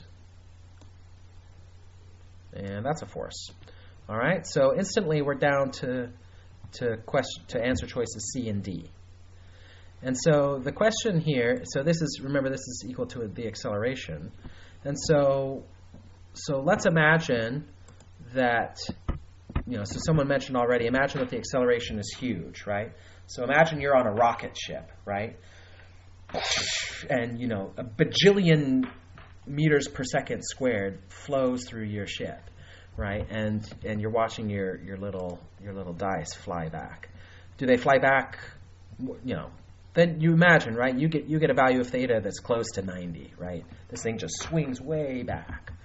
Which answer choice gives you the correct answer? Let's do the poll then.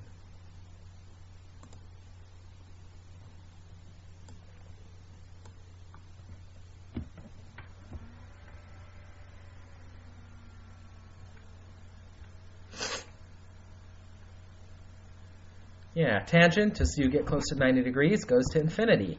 And so that's exactly what happens. The other thing to do is to try an acceleration of 0, right? You're just sitting in your car and you haven't hit the gas yet. You haven't hit the gas yet, and so if the acceleration is 0, then theta has to be equal to 0. And again, C is the only answer choice that does that. According to answer choice D, when you're sitting there, theta would go to infinity or whatever it is. All right, so that's not it. So that's it. And it took us a minute because I was describing how to do it as we went. But you can do this within, you can do this in 30 seconds or less, probably 15, 20 seconds once you get the hang of it. Notice, by the way, that this really means that whenever you read a question, you've got to read the answer choices. Right? You've got to take a look at those answer choices and make sure that you can see what are you trying to do. Are you trying to get the answer exact to 3 decimal places, or are you just trying to get something that has the right units in it? Okay, got to read the answer choices. It is true that this question is not hard to do with a force diagram, but that's but this is a great way of doing it. All right, here's a little bit trickier one. This is from the 2008 exam. The Young's modulus E of a material measures how stiff it is. The larger the value of E, the more stiff the material. Consider a solid rectangular steel beam which is anchored horizontally to the wall at one end and allowed to deflect under its own weight.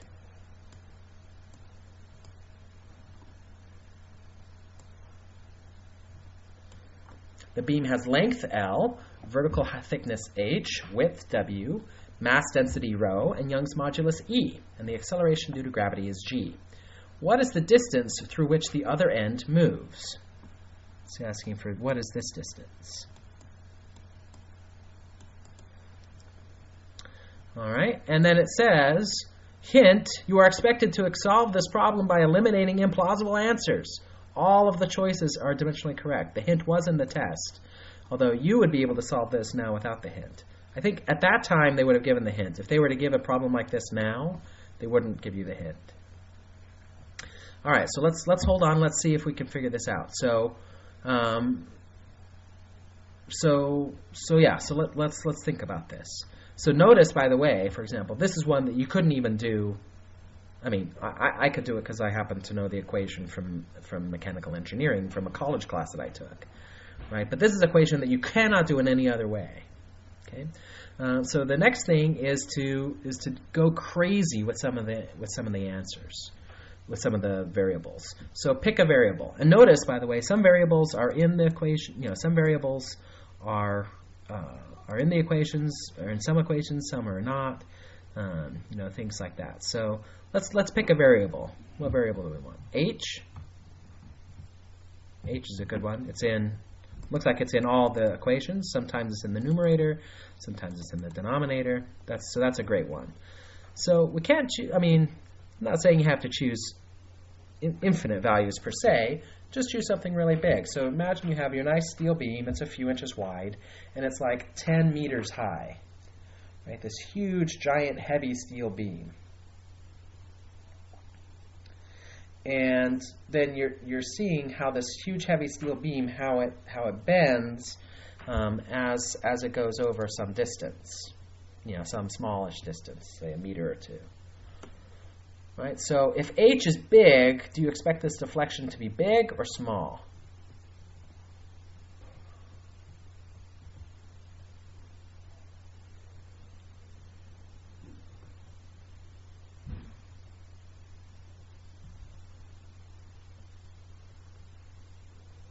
Okay, so I say that it might be big, right? If h is really big, then it's a really heavy beam, and so it bends a lot more under its own weight. So h actually isn't my favorite. It turns out it is indeed small. Right, anyway, okay, so let's do that. Someone pointed out that L will probably be really important.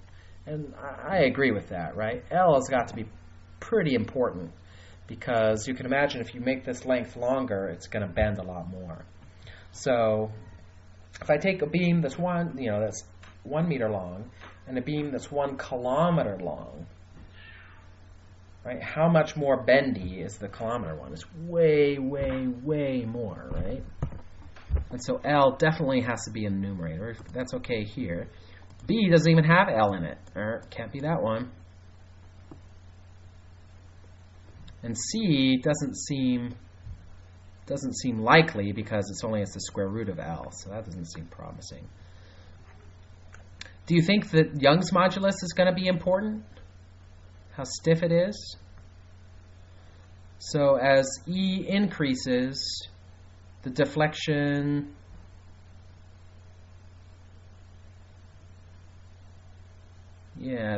will decrease, right? If it's stiffer, it's not going to bend as much. So that means that it needs to be in the denominator. So C is out and E is out.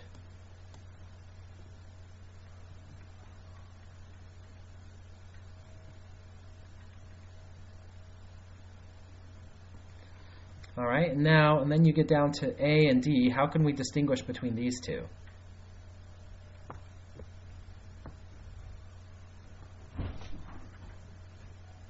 Yeah, we have height in the denominator. Exponential function doesn't seem very likely. Right, because this would say, for example, that if L is, say, 4 times longer, then the deflection is e to the 4 larger, or what is that, like 100 times bigger? That seems a little bit extreme. Right, and of course it gets more extreme if you do something like a beam is 10 times longer, then the deflection's like 10 to the 7 times bigger. And that just doesn't seem very likely. There aren't very many equations in physics that have exponentials in mechanics, right? So there you go. Very good. Got to test these extreme values, and that's a way of getting to the answer. Okay, great. Remember, at any time you can stop and ask questions by sending me a private message by changing the recipient of the chat from all to Kelly. Let's go ahead and take a look at another one. This is one where the extreme values are not as obvious. Well, probably shouldn't have said that, but okay. A bullet of mass m1 strikes a pendulum of mass m2 that's suspended from a pivot by a strength of length L, and the bullet has a horizontal velocity v0. The collision is perfectly inelastic, and the bullet sticks to the bob. Find the minimum velocity v0 such that the bob with the bullet inside completes a circular vertical loop.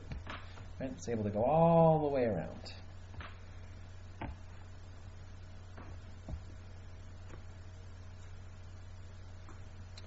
Yeah, so I think M1, so in this case, this is a great case where here's an extreme value. The extreme value is when M1 and M2 are equal, right? Because then D says that the answer is 0. And that doesn't seem very likely, right? Just because if the bullet and the bob were both 1 kilogram, it says that even if it didn't hit, even if there was 0 velocity, it would do a complete circle. Okay, so that's clearly out.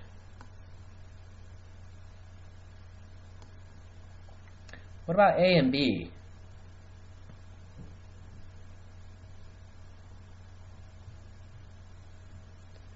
It's got to depend on the mass, right? Yeah, for example, if the pendulum is like 10,000 kilograms, and I hit it with this little dinky bullet, dink, right? It's not going to fly around, no matter how fast I hit it with the bullet, right? It's going to be, it's got to depend somewhat. So certainly, this says that, anyway, A and B are out. Okay, now dimensional analysis and dimensional analysis and extreme cases can only get us so far.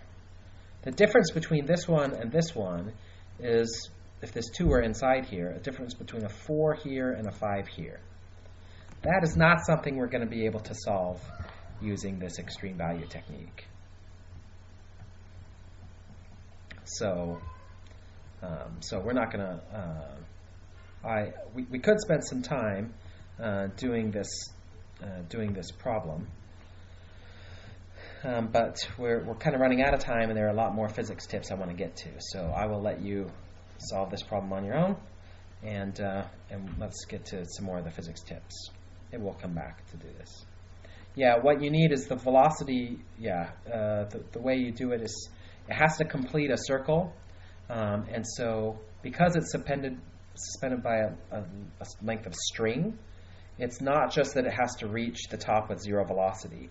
It has to reach the top with enough velocity to keep the string taut, and so there's some centripetal acceleration. So there's the centripetal velocity at the top that it has to reach, and for that reason, I think it's E, but I can't remember.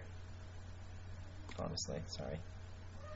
Yeah, you have to do the tension and the gravitational force, and the tension comes from the circular motion and stuff like that.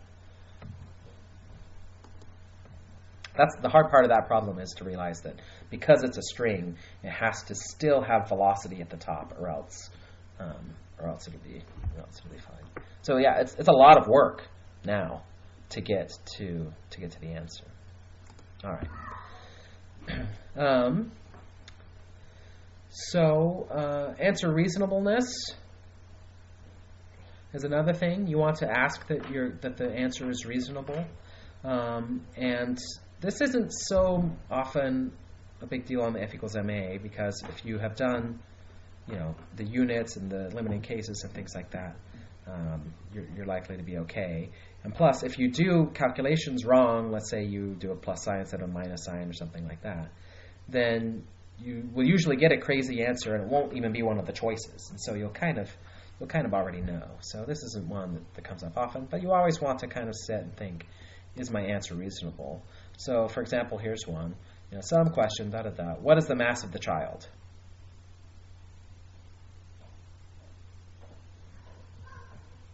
$10,000 kilograms, right?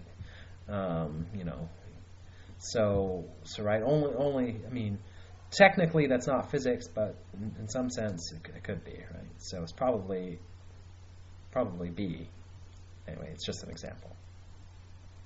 So here's a quick one. Batman climbs to the roof of a building, lowers a rope to a sidekick Robin, pulls him up. How much work did he do? 60 joules, right? 60. That's not it, right?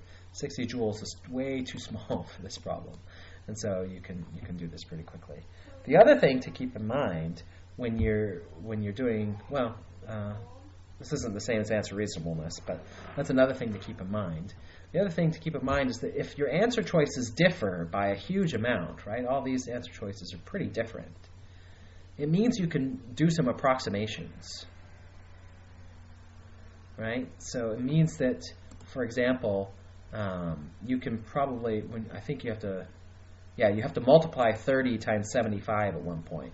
Well, you can round 75 to 70 or 80, right? No big deal in this problem, because you only have to get the answer correct to what we call one significant digit.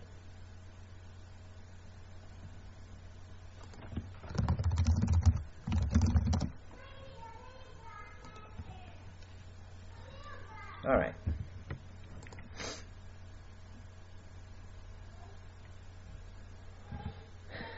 We're going to skip this problem. It's a great problem.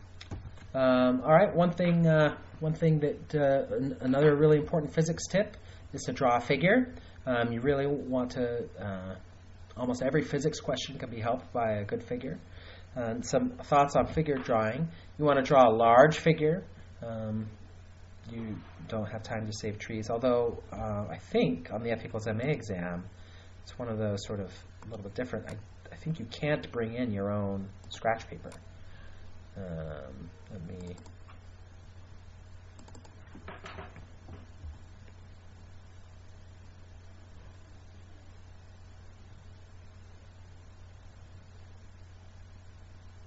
Yeah, you can't use scratch paper, so so that does make it tricky. But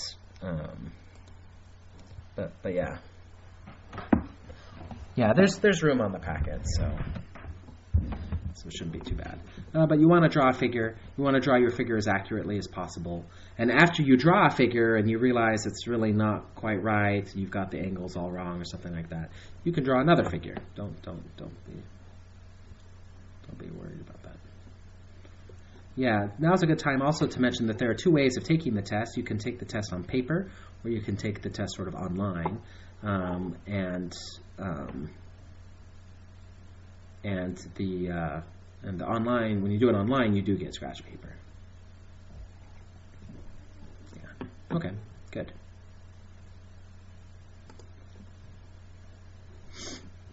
Here's one that we have been using, but haven't mentioned specifically. It's a really good one. You want to wait until the end to plug in the numbers, and where here the end means after you've done the calculations. And so sometimes when you have numbers, you're tempted to put them right into the equations that you have. But it's actually much better usually to wait and to keep everything in terms of variables until you're ready to plug everything in, and then you have an equation that looks like what I want. A is equal to some combination of what you have or no, and that's really good. The variables will help.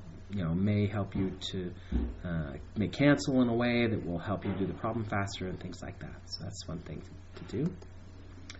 You want to know and understand some constants. Now, I don't hear me memorize constants, but I do. You do want to have a sense for the meaning of things. You want to help develop your physics intuition.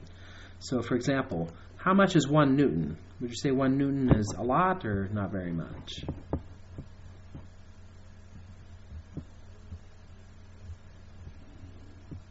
Sort of on a human scale, for example. Yeah, it's pretty small, right? 1 Newton is not very much.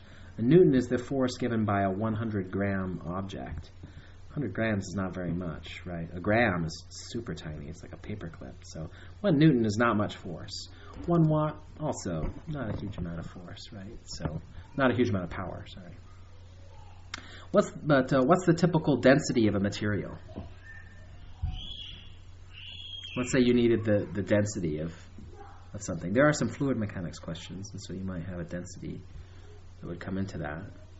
What's a typical density? All right, people have densities of water. It's about 1.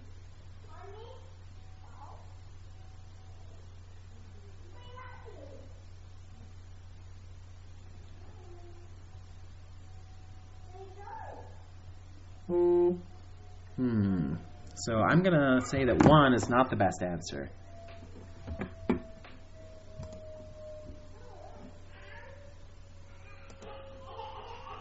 And why is that?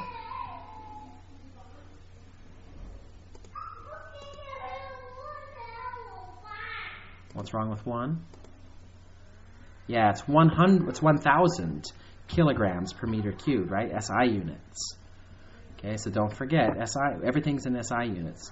Yes, usually when I do densities, I do it in grams per centimeters cubed. But on the exam, everything is in SI units, and so typical densities would be 1,000. It turns out that actually densities don't vary much, but that's a whole different story. One thing you'll definitely want to do is to use your physical intuition and to try to solve things, especially mechanics questions. That's the beauty of some mechanics questions, is that you have an intuition, right? You have a physics understanding from your body, right? You know that if I throw something at 10 meters per second, that about how far it's going to go and things like that. So use that, right? Use your intuition to say, okay, I don't think, right, if I'm on the moon, I don't think I would be able to do, or whatever, right? I guess you may not have very much intuition for being on the moon, but sort of getting a physics intuition from yourself, and also this physics intuition comes as you do practice tests and practice problems and taking time to understand the answer, reading and understanding physics in general. You really start to gain this set of knowledge to be able to answer questions. All right, so now I'm going to transition a little bit to a different kind of tip that I call a test tip. And the transition here, as we've got about 10 minutes to go, I have many test tips and a few more physics problems that we'll be doing. The transition here is that test tips now are kind of general tips that are generally useful on competition-type problems, on competition-type exams, not just on physics, right? So, and even on tests that aren't competition tests of a wide variety. And so these are a little bit more general, more broad, but they really do apply, of course, to the Physics Olympiad. Number one test tip, oh yeah, right? Answer what is asked. It's incredible. You can lose a ton of points by not answering what is asked. And you have to keep in mind, too, that the test writer is trying to trick you.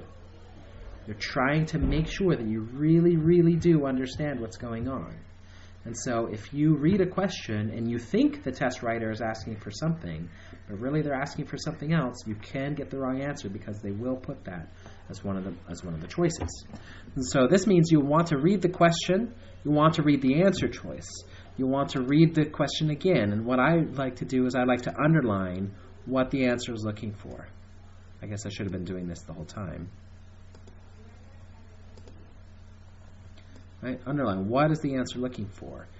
Then the other thing to do is as you're working, if you're kind of going along and then you're like, okay, I got that figured out, and you're in the middle of some equation and you're like, okay, where was I going? What am I doing? Instead of just kind of wandering aimlessly and being like, well, I guess I'll keep solving this. I guess I'm not sure where I'm going. Go back and reread the question. If you get lost or you need inspiration, reread the question. That will help you to refocus on answering what is asked.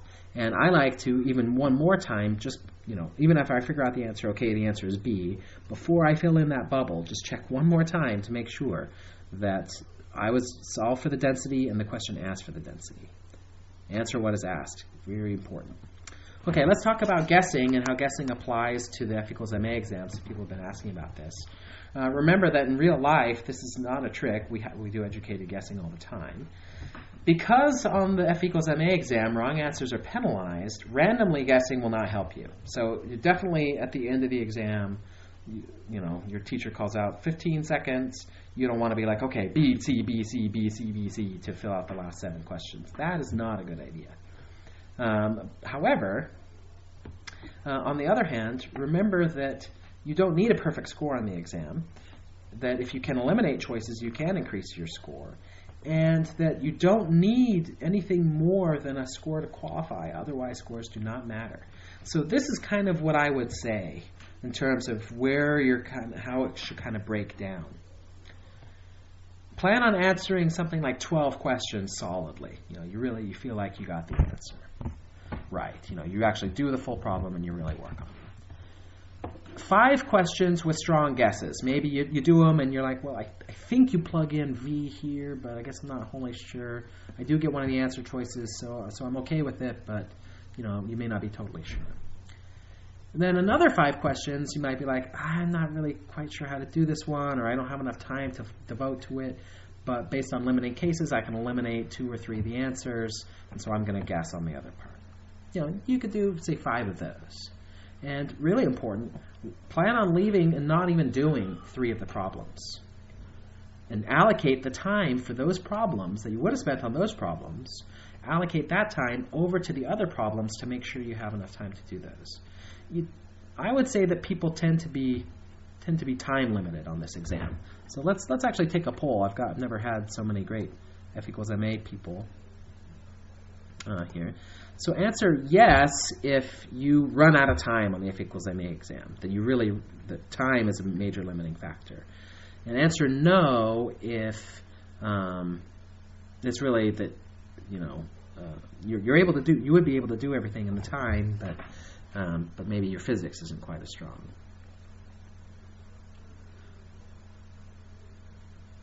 All right, so the vast majority of you think that the time is the key element. And it is a time-limited test. It's a difficult test. So if you leave a few blank, if you say, look, those questions in the upper 20s, 22, 23, 24, I know those are going to be hard problems. I'm not even going to plan on getting to those problems. I'm going to plan on leaving them blank. That's the way to maximize your score, and that's also the way to meet your primary and necessary goal of qualifying for the next exam. The thing about guessing that is really nice is that it can be faster, right? Answering the question in full might take you 3 or 4 or 5 minutes on some of these hard questions, but guessing you can do in about 30 seconds. We've got these methods that we've already discussed on how to guess. I also mentioned before that if you still have a few choices, the one you want to guess has the one most in common with the other answers, maybe kind of like near the middle of the answers. And you also want to kind of annotate which ones did I guess on, so you can come back to them and try them more full if you have more time.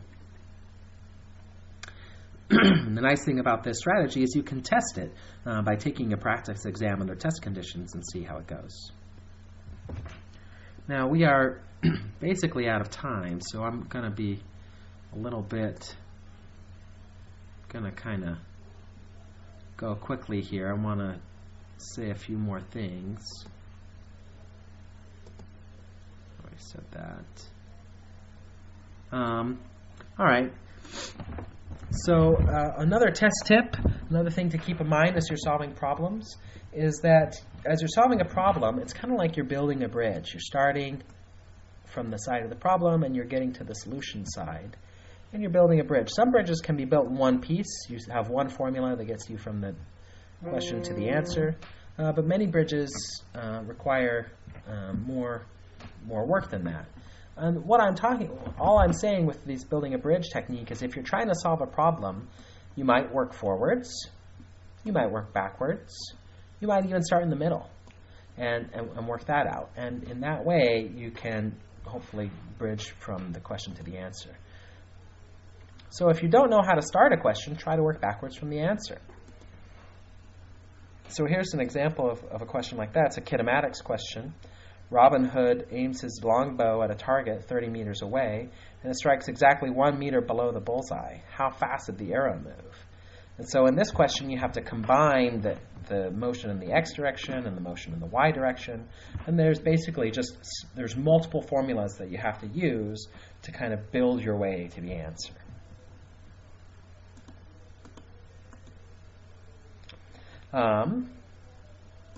Check your answer by estimating. That's good. One thing to keep in mind, of course, is that in these tests, there's an answer and there's only one answer. Right? This is not like real life. There is a single well-defined answer that has a completely defendable solution. And it must be attainable in a reasonable amount of time. So if you're using a method and you're like, this is going to take me forever, then you're probably not going about it the right way. And if you have an answer and you're like, I think this answer could be right, but only under this condition and only if this and that and this and that, then it's probably not the best answer. Right? The best answer will be very solid, defendable. Like, this is definitely how you do this problem. This is definitely the correct answer. So that's good to remember. You want to think like the test leader. You want to keep organized. You want to stay calm and relaxed. You want to, you want to eat well and be ready the night before. And then that's the end of the test tips. So let's go ahead now. We've got a few minutes left, and I'm happy to stay on maybe a few minutes after that. Let's talk about any questions that you might have. So at this point, we're all done. Anyone has any questions at all, you can send the questions to me privately by changing the recipient to the chat from all to Kelly, or you can send them to the whole classroom.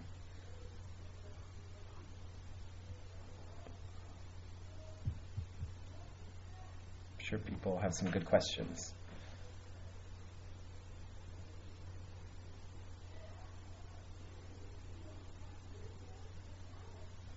Okay, so you would be able to go back and get the recording.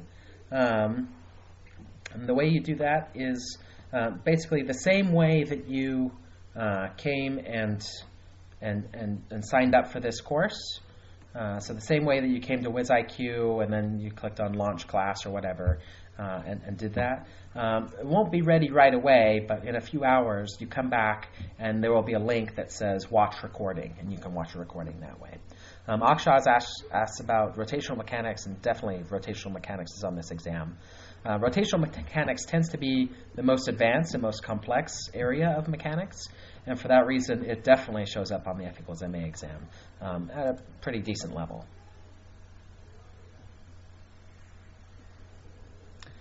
Someone's asking about, before you take the F equals MA exam, what kinds of classes should you take? You should definitely have a high school mechanics class. You can take it. There's no harm in taking the F equals MA exam. If you're not prepared for it, it might be discouraging. But there's nothing wrong with taking the exam. But certainly you have to have a high school mechanics class and want to do that. Oh, someone is asking about. So in terms of these online classes that we have, the physics challenge classes that we offer here at Areteem, the main one for the F equals MA exam is the Physics Challenge 2 class that I mentioned before.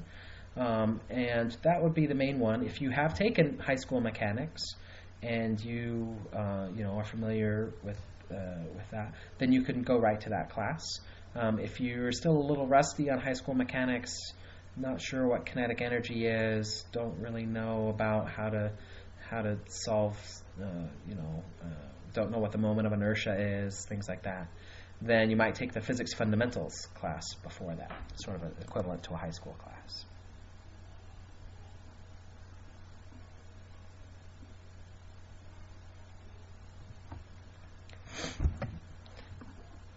So John or Wendy asks about other places where the formulas might come from, and that's a great question. I have multiple times started to write a formula sheet and then decided against it because it really varies from person to person. I think the AP Physics one is a pretty good start, but the best thing for you to do is for you to, as you go through past exam questions, to see which equations come up as you need them. And so if you're working on, you're taking a test, you're under test conditions, you get to a problem and you're like, rotational kinetic energy, I don't know what that is. That's an equation I need to memorize, So you write a note down and then you go and you memorize it. That's the best way to know.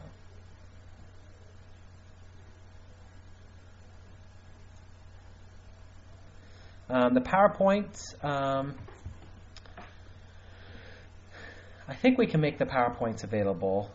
The best thing is, if you're interested in getting the PowerPoint, send an email to info@areteem.org, and we will work on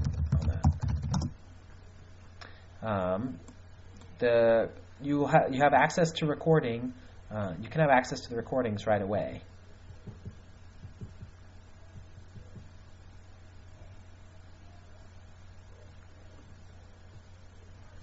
I guess. Well, so it takes a couple hours for the recordings to it's all automatically processed. It takes a little while.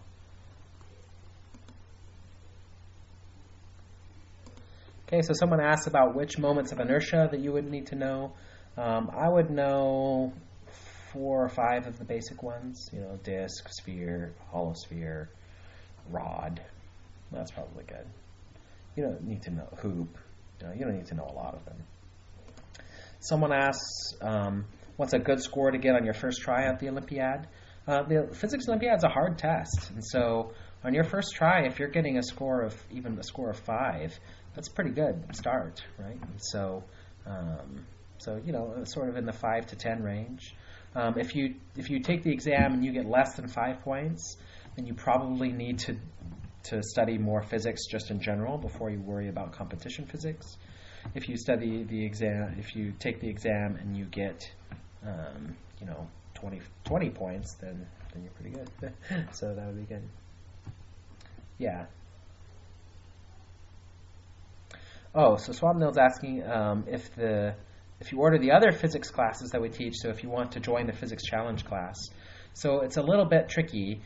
So it turns out the Physics Challenge 2 class, which has to do with the F equals MA exam, that is actually not being offered this semester. No one was interested in taking it because they wouldn't have gotten through the class by the time they would need it for the exam. So you can go back and watch the recordings from the previous semester, though, and those are all available. And you should be able to get that probably as early as Monday. I think would be possible. Contact Areteam and ask for that.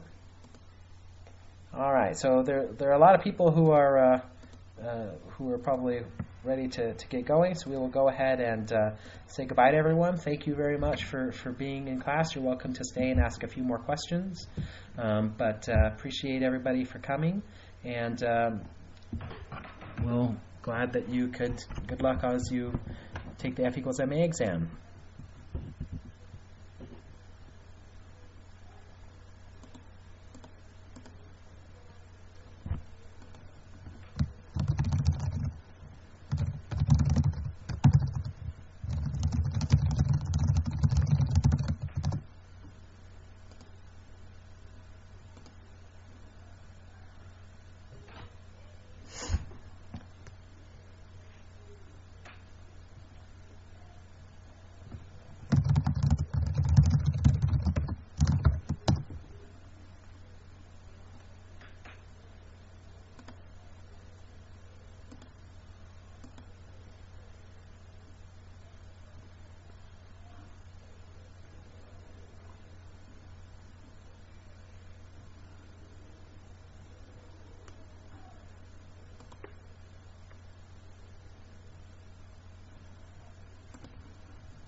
All right.